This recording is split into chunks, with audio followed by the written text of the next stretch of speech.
everyone, and welcome back to another crafting episode at CrafTreat. This is Angela Jose from the craftyangels.com. I am a craft blogger and I have a YouTube channel as well going by the same name, The Crafty Angels. I'm so glad to be a part of today's episode where I show you 3 different ways to use CrafTreat stencils for watercoloring. Are you ready? Let's get started.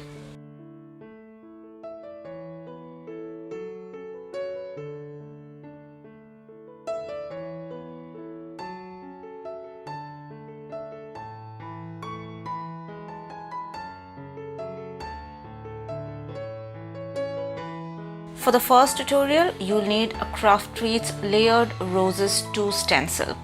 So we'll not be using all the 4 layers that is available in the stencil. We'll be using the base layer first, color it with the base color which is the lightest of the shades. So I'm choosing a very slight shade of pink.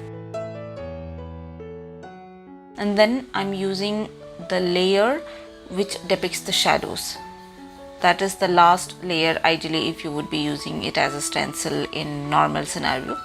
Make sure that you don't use watery consistency of the watercolor when you pick up from the watercolors. Once the second layer is done, this is how your painting will look like. It doesn't make much sense right now, but imagine that the darker shades are the shadows and the lighter parts are the highlights. So don't wait for the painting to completely dry, because watercolor is all about the play between the color and the water, right? So just dip your brush with another color. If you want, you can choose the same shade with a bit more of pigment in it, but I'm choosing a different color so that the rose looks a bit more prettier. So choose another color and take it and apply over the shadowed area, and then gradually bring it down in gradient form to the rest areas of the petal. The stencil also has leaves for roses, which has 2 layers, the base and the other one, but I'm not using the second layer. I'm instead just using the first layer to define the roses leaves, and then using a normal brush to define the veins of the leaves. The flower looks straight out of the paper, so in order to just blend the flower and the background, I'm just splashing and sprinkling a bit of the similar shades over the white area, and that's it. I hope you liked this tutorial. For the second tutorial, we'll be using a Dreamcatcher stencil, and the stencil name is Dream Big from CrafTreat. So we'll be basically creating a resist layer with the help of a stencil, and the balance of the area which is left out, we'll be using some freehand floral techniques to mix in colors and make it a bit more colorful. So let's get started. I'm using this impasto clear gel and using a palette knife to spread it across evenly over the stencil and create a resist layer on the paper. I'm using a watercolor paper, of course, because we'll be using watercoloring techniques post this.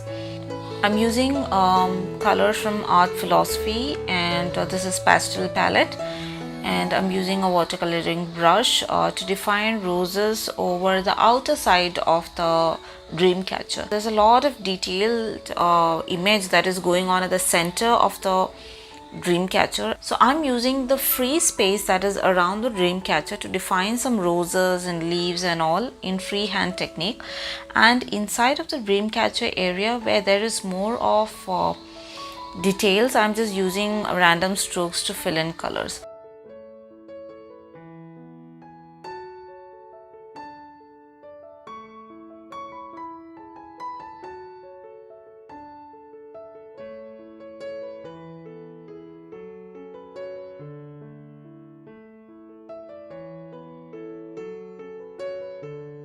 I think the florals and the colors and of course the gorgeous Dreamcatcher image, it makes this painting so magical and beautiful, right?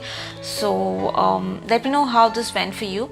We'll move on to the last and the third technique, and we'll be using the CrafTreat stencil Better with Friends for this tutorial.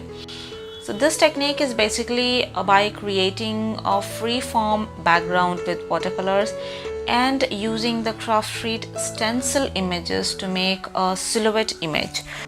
So for this purpose again, you need to use a watercolor paper, of course. Be sure that you choose a 300 GSM 100% cotton watercolor paper.